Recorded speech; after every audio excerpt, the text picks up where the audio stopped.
Shalom familia, shalom, shalom desde Venezuela, su hermano Rudolf Luis Reyes Morales, la Kehilá de Yehoshua. Saludos cordiales para todos mis hermanos en este John y en esta nueva serie que la he titulado Las Parábolas de Yeshua. Y es una serie que voy a hacer en dos partes, ya que hay mucha enseñanza en cuanto a lo que es la parábola, mucha riqueza. Y esta es la primera serie que voy a hacer, de dos, y yo espero que sea edificación para su vida y que pueda ser de crecimiento espiritual. Así que familia, vamos a ver las parábolas de Yeshua, y por ello le doy la gloria al Padre, nuestro Padre Celestial, Jehová Sebaot, y a nuestro Rey, Yeshua HaMashiach, que nos permite el poder llevar a cabo siempre a nuestros hermanos, a la Kehilá y los que están dispersos, y que nos reunimos como siempre, como cuerpo del Mesías, en los Yom Shabbat, en los tiempos señalados y en los comienzos de mes. También en la página del Yo Soy, recursos que le van a ayudar a su crecimiento, como audios, PDF, series y enseñanza que es para edificación del cuerpo del Mesías y del reino del Padre Celestial. Y por eso siempre hago mención de la página y de la plataforma Radio Shalom, donde usted puede oír las enseñanzas, se repiten hasta 3 veces al día, hay alabanza, diversidad de recursos materiales que se colocan allí para que usted pueda conocer la de verdad. Y así que bueno, por ello la gloria al Padre y al Hijo. También aprovecho la ocasión para saludar a nuestros mentores de la Kehilá, como lo es nuestro estimado amigo y amiga, el Moriaron Morales y su esposa, la Mora Araceli de Morales. Ellos son los roí de la Kehilá.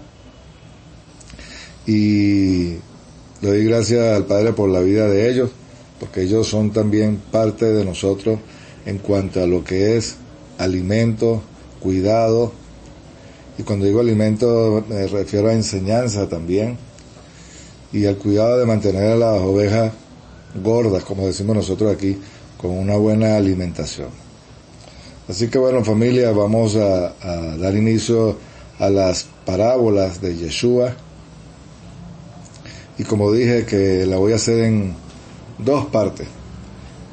Hoy agarré del libro de Mateo y de Lucas y la vamos a ver, pero antes de comenzar vamos a citar al Shema para darle la gloria al Padre, para honrarlo, y que también nosotros tenemos que estar prestos a lo que Él dice y a sus enseñanzas. Y dice: Shema Israel, Jehová Eloheinu, Jehová Echad, Baruch Shem Kevod Malchutó Leolam Bae. Escucha Israel a Jehová tu Dios, Jehová es primero y bendito sea su nombre de su glorioso reino, desde ahora y para siempre. Amén y amén. Si algo cuando uno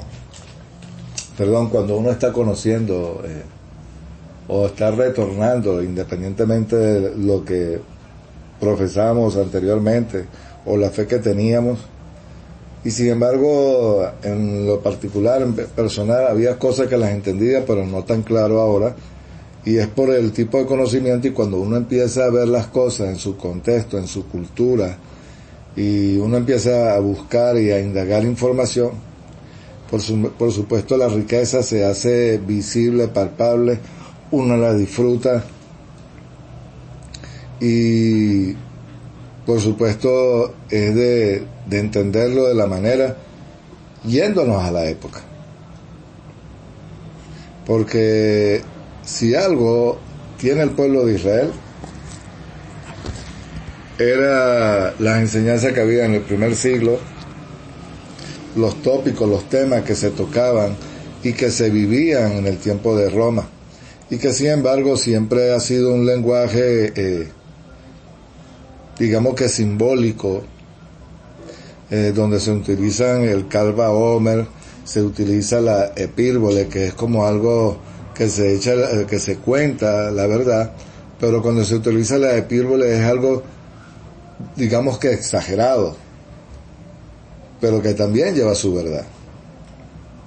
También está lo que se conoce como la regla de oro, es decir, algo que es valioso que hay que tomar en cuenta. Inclusive lo que se conoce como la ley del talión. Mucha gente piensa que la ley del talión es tal cual como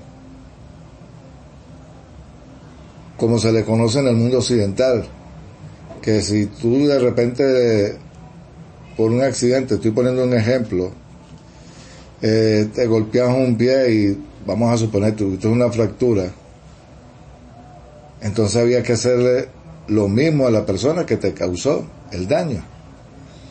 Y cuando uno va y busca e indaga, resulta que no es así. Esa persona tenía que pagar suma de dinero para la época muy alta. Y que si no tenía, bueno, inclusive, no voy a decir que tenías que empeñar, pero tenías que pagar. Y hay una serie de tratos en cuanto a esa ley, que más bien parte de la enseñanza en el primer siglo de lo que era esa ley,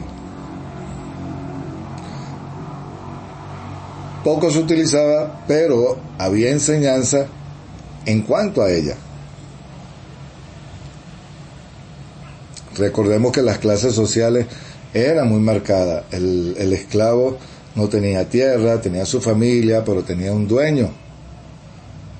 Las personas que estaban a cargo de lo que era Israel, lo que era digamos que el Sanedrín y el cuerpo político, dependían del Estado, lo que era impuesto, pero que ellos también pagaban un impuesto muy alto a Roma. Y entonces se vivía en una condición muy difícil para la opresión que vivía Roma, o que ejercía Roma, pero que ese control que generaba Roma a Israel, Yeshua, si hubiese dicho que hubiese sido el Mesías de la manera que ellos lo esperaban, lo hubieran matado.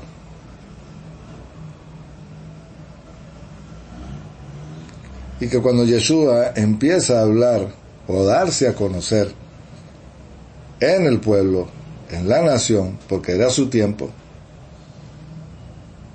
ya a ellos no le encajaba. ¿Por qué? Porque ellos esperaban una persona que los liberara del yugo romano y de las naciones alrededor.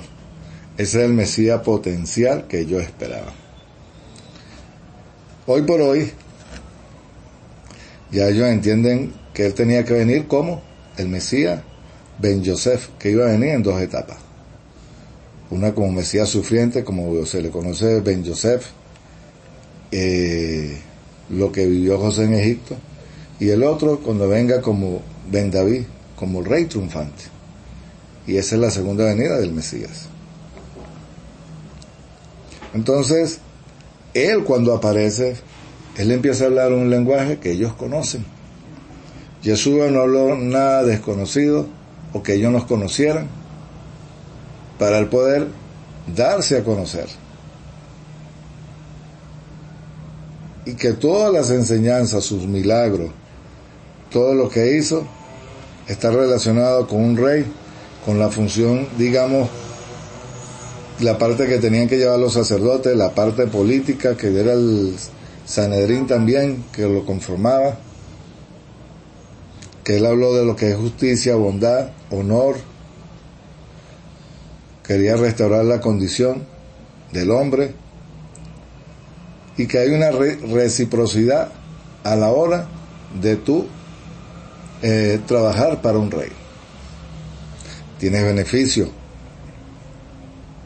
Y que todo lo que enseñó Yeshua tiene que ver con el mundo social que se vivía en el primer siglo, pero que también en su enseñanza habló de lo que iba a vivir como Mesías sufriente y lo que él iba a hacer cuando viniera,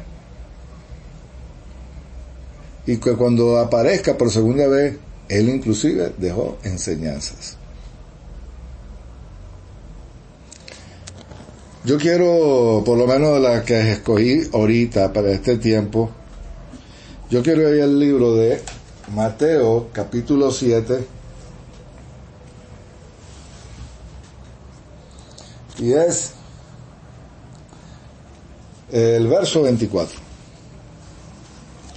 Dice: cualquiera pues que oye estas palabras y las pone en práctica será como un varón prudente que edificó una casa sobre la roca. Cayó lluvia, vinieron torrentes, soplaron viento y golpearon contra aquella casa, pero no cayó porque estaba cimentada en la roca. Pero cualquiera que oye estas palabras y no la hace será como un hombre que insensato edificó una casa sobre la arena. Cayó la lluvia, vinieron los torrentes, soplaron viento e irrumpieron contra aquella casa y cayó y fue grande su ruina. Pero mira la expresión que usa en el 27. Y sucedió que cuando Yeshua terminó estas palabras, la multitud quedaron asombrada de su enseñanza, porque enseñaba como quien tiene autoridad y no como los escribas de ellos. Cuando Yeshua está hablando de esto, ese es el lenguaje que hago mención. Siempre lo que se conoce como el sistema PARDE. Hay un sistema son 4 niveles. Y que ellos, al escuchar las enseñanzas de Yeshua, ellos se manejaban en ese lenguaje, en ese diálogo. Y está poniendo y dice: cualquiera que oye estas palabras será como un hombre prudente que edificó una casa sobre la roca. La casa tiene que ver con lo que es el pueblo de Israel. Está hablando de los gobernantes, está hablando de personas que están al cuidado de la nación, la parte sacerdotal también, la parte política, la parte militar. Y cuando usted va a los libros de Proverbios, inclusive habla del hombre prudente, del que cuida y vela su casa. Porque ese es el lenguaje que era conocido. Pero además dice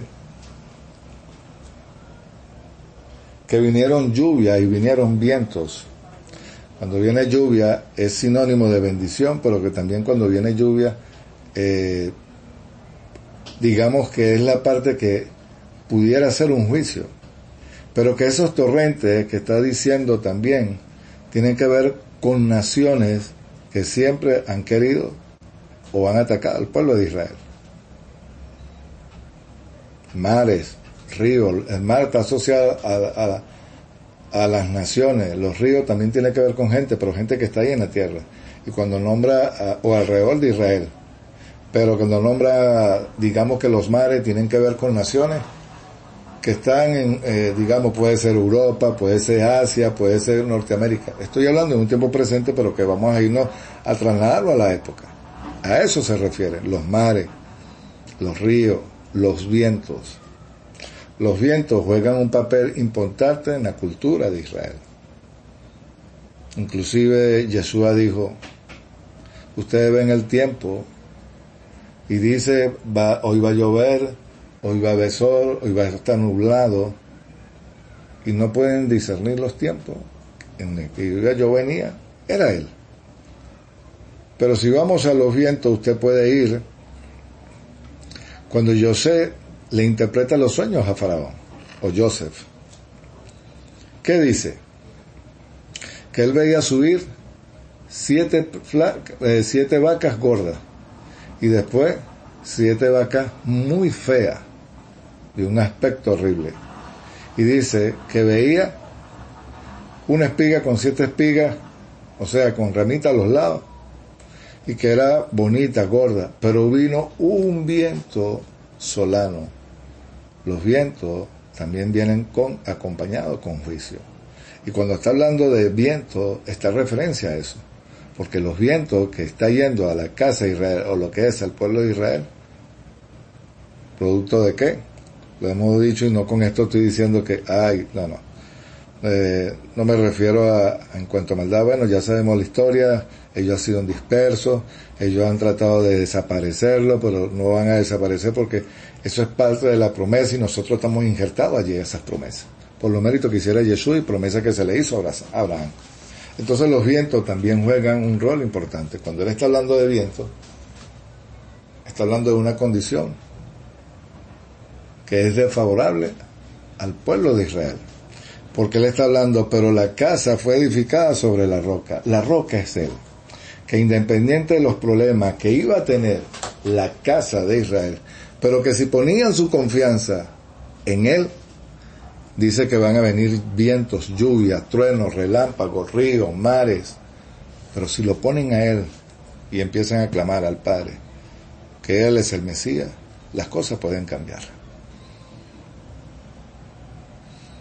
Porque Él dice, si no ponen atención y no ponen en práctica las palabras que Él estaba diciendo, dice que la casa quedó fundada sobre la arena. Y vinieron vientos, lluvias, mares, truenos, relámpagos, y fue grande la ruina de la casa. Y dicen que la gente se asombraba por lo que enseñaba, porque como tiene autoridad, y no como ellos.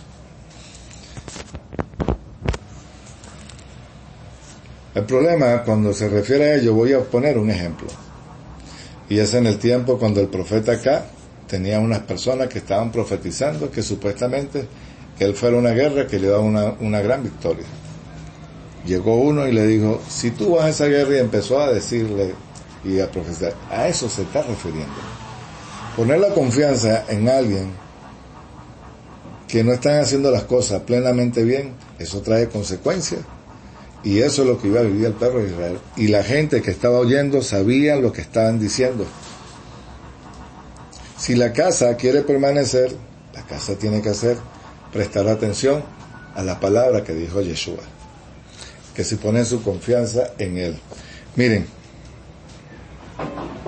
me voy a saltar al libro de Lucas, porque inclusive esa parábola también cae anillo al dedo. Y es ya le digo porque la tengo aquí, es Lucas capítulo 18 y dice, también les propuso una parábola sobre la necesidad de orar siempre y no desmayar. Le dijo, había un juez en cierta ciudad que no temía a Dios ni respetaba a hombre. Y había también una viuda en aquella ciudad, acudía diciendo a él, hazme justicia de mi adversario. Pero no quiso en un tiempo, pero después de estas cosas dijo, aunque no temo ni a Jehová, ni respeto a hombre, le haré justicia a esta viuda porque me produce molestia. No sea que viniendo de continuo pierda el control de sí mismo. Y dijo, oí Yeshua lo que dice. Oí lo que dijo el juez injusto. ¿Acaso Dios o Jehová no le hará justicia a sus escogidos que claman a Él día y noche? Se tardará en responderle. Y mire lo que dice, os digo con prestancia, le hará justicia, pero cuando venga el Hijo del Hombre hallará fe en la tierra. Perdón. En el mundo del primer siglo, recordemos que las clases sociales, como lo dije, eran muy marcadas. Y que las viudas, el Estado, tenía que proveer, digamos que, poner en una condición donde fuera favorecida. ¿Cómo? En su salario, en sus cosas, que ella pudiera adquirirla. ¿Por qué? Porque el Padre se preocupa por las viudas, por los huérfanos, por el pobre, aún el extranjero, que su condición socioeconómicamente ellos pudieran estar bien. Pero recordemos que había corrupción y que Roma ejercía una opresión. Y que los tribunales no solamente eran en el Sanedrín o en el templo, habían comunidades donde ellos iban a orar, y si habían 10 personas, lo que se le conoce como el millán, ellos, si hay 10 personas, comienzan las oraciones y comienza el día para ellos. Pero que en esas congregaciones también habían jueces, digamos que jueces comunales que dependiendo del caso pudieran darle solución a una problemática que se suscitara o subsistiera, y en ese entonces ellos podían resolver ese tipo de casos. Y que la condición que se encuentra la viuda es bastante desfavorable. Y él está diciendo que la viuda iba a un juez injusto. Pero Roma también tenía jueces dentro de lo que era el sistema de Israel. y en cada región. Y tenían allí también tribunales. Pero la viuda le está clamando que le haga justicia. Y él dice, yo no temo a Jehová. Entonces, no está hablando de un juez que tiene que ver con el pueblo de Israel. Pero dice que él le hizo justicia, porque él no teme ni a Jehová ni a hombre. Y dice que ya estaba como molesto por la situación de la viuda. Y pone el ejemplo, ¿acaso el Padre, el creador de cielos y tierra, y que ese es su pueblo, esa es su nación, y la opresión que le están haciendo a Israel, no la sabe él? Y pero dice Yeshua, y es lo que decía en su venida, ¿acaso cuando venga él en su venida no va a hacer justicia? Está diciendo que pongan a Yeshua, independientemente de los tiempos que iba a venir como Mesías sufriente y como David, que lo pusieran a él, porque él va a hacer justicia. Entonces ya podemos darnos cuenta de la casa de la mujer, la viuda, que representa la condición que se encuentra Israel.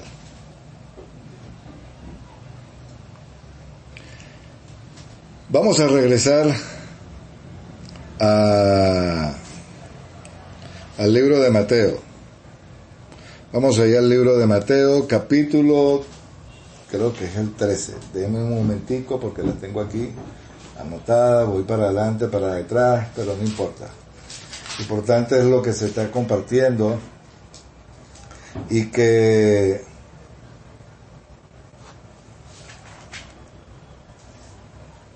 sí, y tiene que ver con el verso 24.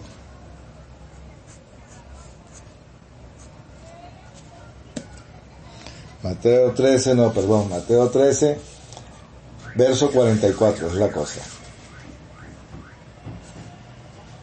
Dice, el reino de los cielos es semejante a un tesoro escondido en un campo que al hallarlo un hombre lo encubre y por ello el gozo de ello va, vende todo lo que tiene y compra aquel campo.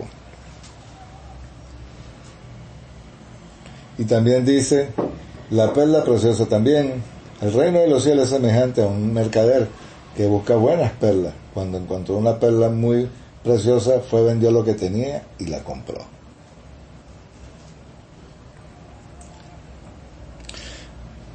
En el tiempo de Yeshua y lo que se manejaba la cultura de Israel, los dueños de terreno siempre ponían a personas a cargo de sus tierras, de su ganado, de la siembra, y que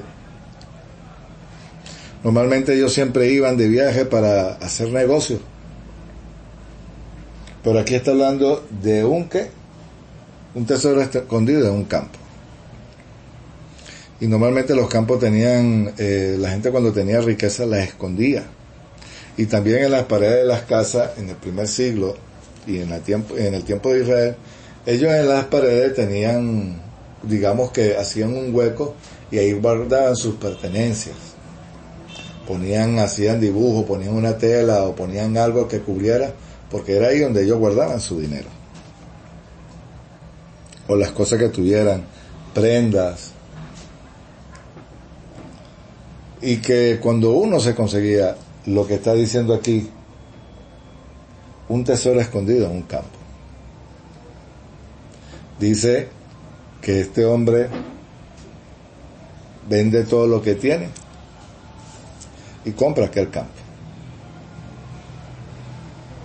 Cuando Jesús está hablando en esa manera, ellos entendían el lenguaje. Mucho se han malinterpretado las enseñanzas de Yeshua cuando dice vende todo lo que tienes, y la gente piensa que es que tú vas a vender tu casa, tu empresa, y tienes que dárselas a los pobres. Si el Padre estableció y vamos al libro de Números, dice que los terrenos eran heredad generacional. ¿Para qué? Para mantenimiento tuyo, de tu casa, tu familia, y que esa tierra y esa casa nunca podían tomarla. Un ejemplo de ello es, casualmente el rey acá le gustó la viña de Nabot. Jezabel hizo tramó algo y le quitaron el terreno. Pero ¿cuáles fueron las palabras que utilizó Nabot? Esto es una herencia y esto ha sido de mi padre y ya nos toca a nosotros cuidarla, velarla. Es decir, no se la podían quitar. Entonces, ¿cuál es el contraste cuando dice vende todo lo que tiene y dar a los pobres? Cuando Jesús está hablando de esto, de que él consiguió esa perla, vendió todo lo que tenía y compró ese campo, se está refiriendo a él. Él es la perla preciosa. Él es el tesoro escondido. Y está diciendo, lo que tú tienes ahora, ve y dale a los pobres.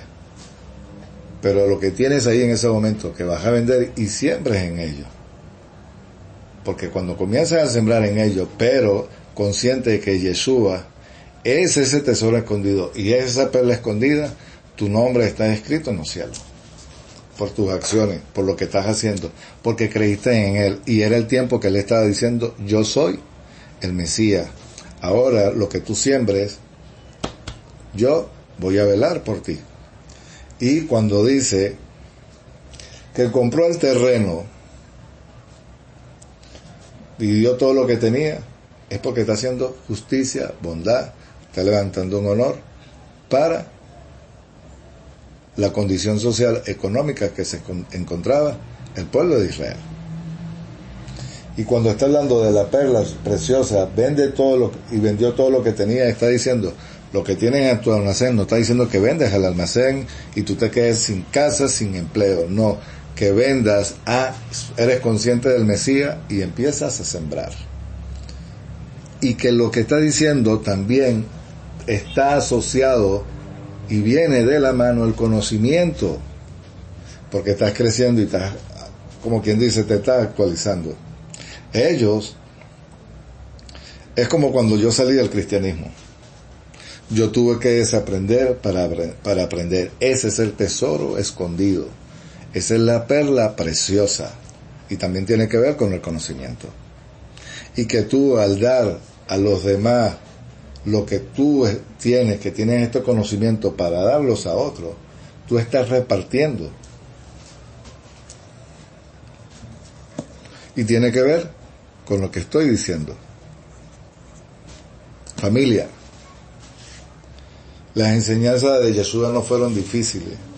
A veces nuestra dureza, nuestro corazón y el no querer aceptar las cosas es lo que nos hace mermar, que las cosas no, digamos que no fluya el entendimiento, porque a veces la terquedad, el orgullo, atrapan a la gente y piensan que con eso es suficiente para vivir.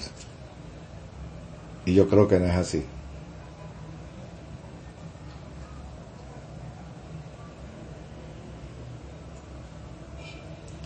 Mateo 24, para ir avanzando. Mateo 24.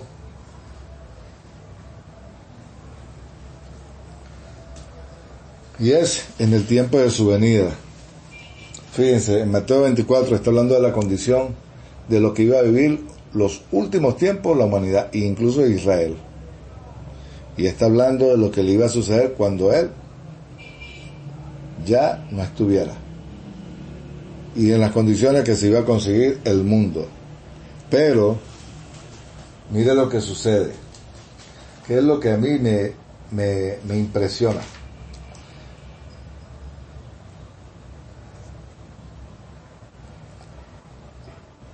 Y en el verso 42, porque dice, velá pues, no sabéis el día de vuestro Señor, de nuestro Adón, por lo cual, sabe esto, si el dueño de la casa hubiera sabido a qué hora de la noche vendría el ladrón, velaría y no permitiría que su casa fuera destruida, horadada.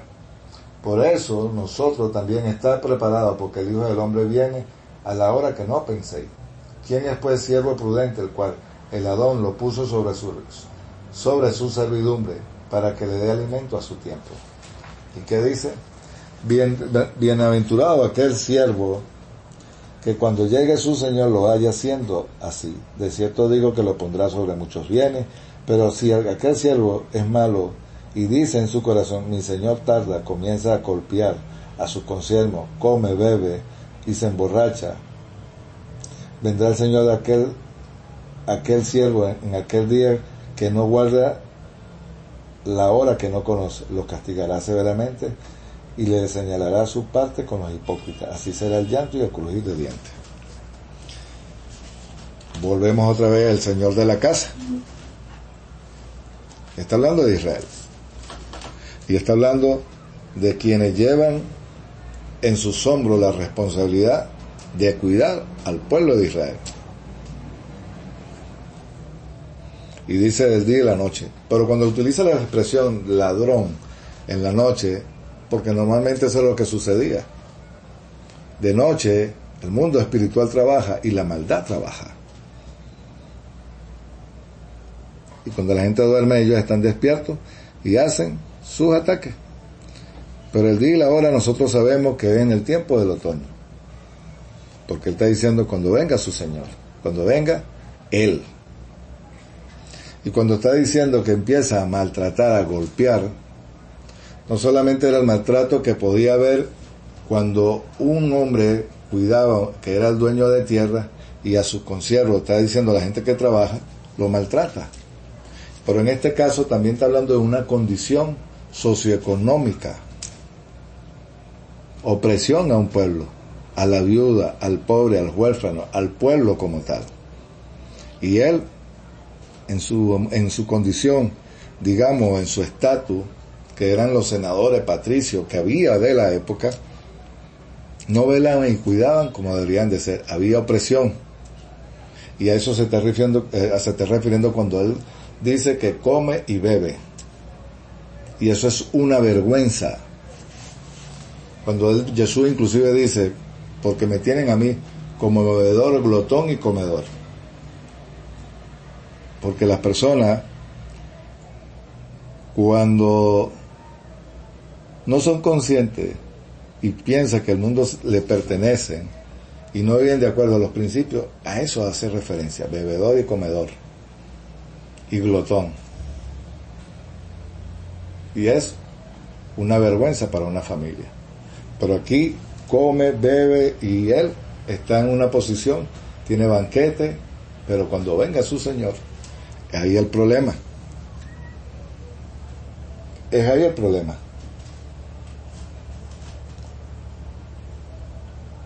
Pero dice, aquel siervo imprudente, es decir, que conoce la Torá, hace justicia y cuando él venga, lo pondrá sobre muchos bienes. Pero aquellos que no hicieron caso, que tienen a Israel oprimido, igual en las naciones, llevan la misma condición. Y es un peligro. Porque cuando le digan, bueno, siéntese ahí, vamos a sentarnos, vamos a ir a cuenta, no hiciste, bueno, ahí lo dice cómo termina, el 50, vendrá aquel siervo en el día que no guarda la hora, que no conoce, y castigará severamente, le señalará su parte con los hipócritas, ahí será el llanto y el crujir de dientes. La gente cuando está en esos lugares o tienen cierta posición, se olvidan de la condición del hombre, de ellos mismos, golpean, inhumanos, pero esas son las consecuencias que van a llevar en un tiempo por no obedecer. Miren, vamos al libro de Lucas nuevamente. Le hablé ya del capítulo 7 de Mateo, le hablé de Mateo 13, le hablé de Mateo 24, le hablé de Lucas 18. Vamos al libro de Lucas nuevamente.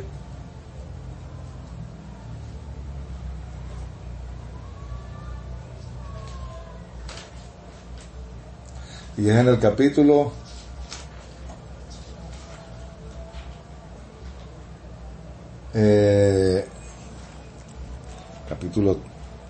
es Lucas 16. Es Lucas 16.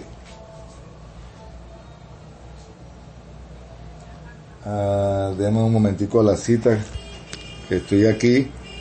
Lucas 16, verso del 19 en adelante. Y dice: había cierto hombre rico que vestía de púrpura, de lino fino, haciendo banquete cada día con esplendidez. Habiendo también cierto mendigo llamado Lázaro, el cual lleno de llagas había sido echado fuera junto a la puerta. Ansiaba saciarse de lo que caía en la mesa del rico, y hasta los perros venían a lamerle las llagas. Sucedió que murieron, y el mendigo fue llevado a los ángeles y al seno de Abraham.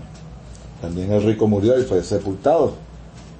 Y alzando sus ojos al jade, estando en los tormentos Abraham desde lejos y Lázaro en su regazo, y dando voces decía: Padre Abraham, ten misericordia de mí, envía a Lázaro para que me moje la punta del dedo y su agua refresque mi lengua, porque estoy en llama. Abraham respondió: Hijo, recuerda que tú tuviste en tu vida bienes, Lázaro tuvo males, pero a la hora él es consolado aquí y tú atormentado allá. Además de esto, entre nosotros ha sido una puerta de gran cima, de tal modo que los que vienen a cruzar aquí no pueden ni de aquí pasar para allá, nosotros para allá. Y dijo: Padre, te ruego que lo envíes a la casa de mi padre. Tengo 5 hermanos para que les advierta, a fin de que no vengan aquí ellos también en el lugar de tormento. Pero Abraham le dijo: tienen la Torá de Moisés, a los profetas, óiganlo. Pero él dijo: no, Padre Abraham, pero si alguno llega de los muertos, se arrepentirán. ¿Y qué le dijo? Pero si le digo, si no oyen a Moisés, a los profetas, tampoco se persuadirán si alguno se levanta entre los muertos. La condición de Lázaro es como cuando el samaritano fue golpeado, y dice que pasó un levita y no le hizo caso, y un sacerdote. Está hablando de una condición que se encuentra el espíritu, el alma del hombre. Eso está caído. Y Yeshua le está diciendo de Lázaro, que está afuera, mendigar en el tiempo, en el primer siglo, era una vergüenza estar así en esa condición.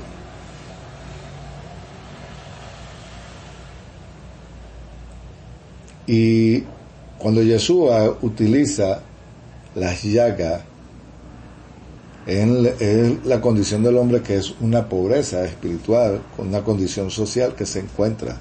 Pero cuando utiliza la expresión perros, se está refiriendo a gente, a personas que no estaban dentro de lo que es la Torá, el pacto o la alianza, que ellos tienen a un creador de cielo y tierra, tienen una constitución, una nación, una constitución, y que esa constitución y esa nación tiene que ver con Jehová y el pueblo de Israel. Nosotros no teníamos nada. Quizás podemos vivir en una nación y tenemos constitución, pero no teníamos a un Dios. Y ahora tenemos a Jehová, nuestro Dios, tenemos a nuestro Rey, Yeshua, y tenemos una condición no solamente espiritual, sino también de que tenemos herencia, tenemos promesa. Y cuando Yeshua le está diciendo en la condición que se encuentra Lázaro, es que el hombre espiritualmente y en la condición que está, porque no ha sido restaurado, tenía que morir, pero también no solamente la parte que tenía que morir Yeshua, sino que tenían que su condición social y económica dentro de la nación. El Padre no quiere pobre. Quizás de repente situaciones que puedan pasar el ser humano, sí, pero ahí está hablando la condición de un hombre. Y que los perros tienen que ver con los gentiles. Y cercanos eran en el primer siglo palestinos.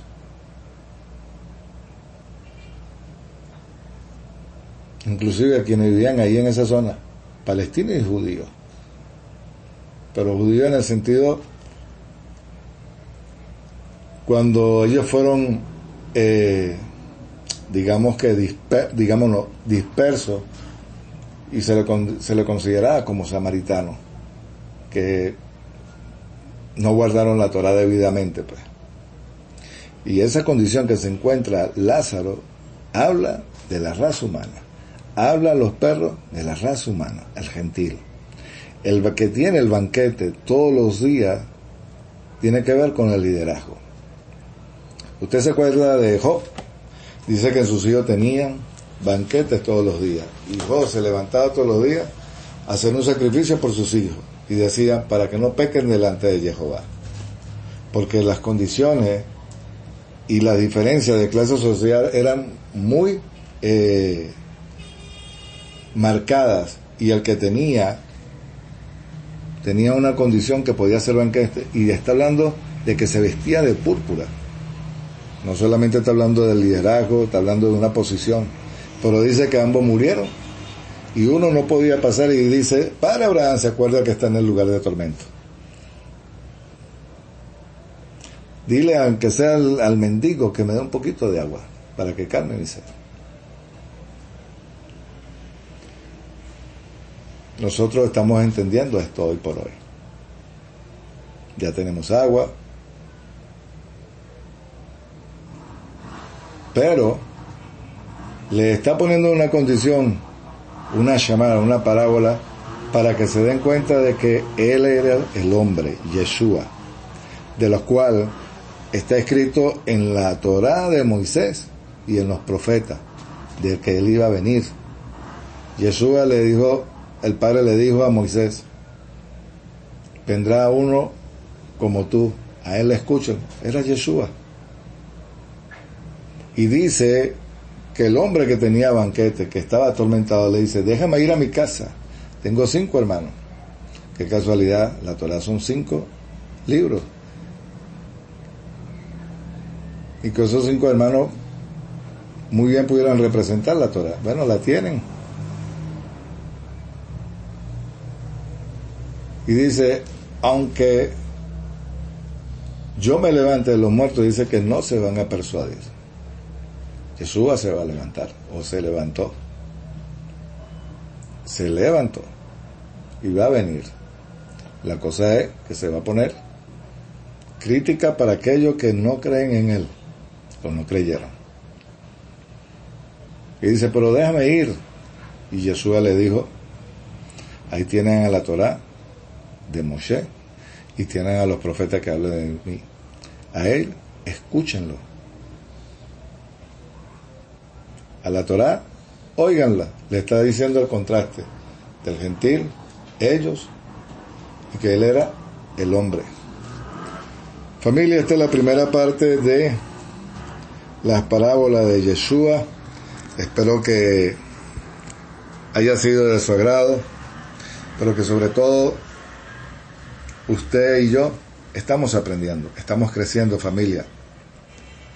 Y eso es lo más importante, lo más bonito, que el Padre nos está dando, nos está abriendo para poder entender sus enseñanzas, y que siempre van a ser para bendecir a su pueblo. Así que nos vemos en otra serie de las parábolas de Yeshua. Desde Venezuela, su hermano Rudolf Leí Raot.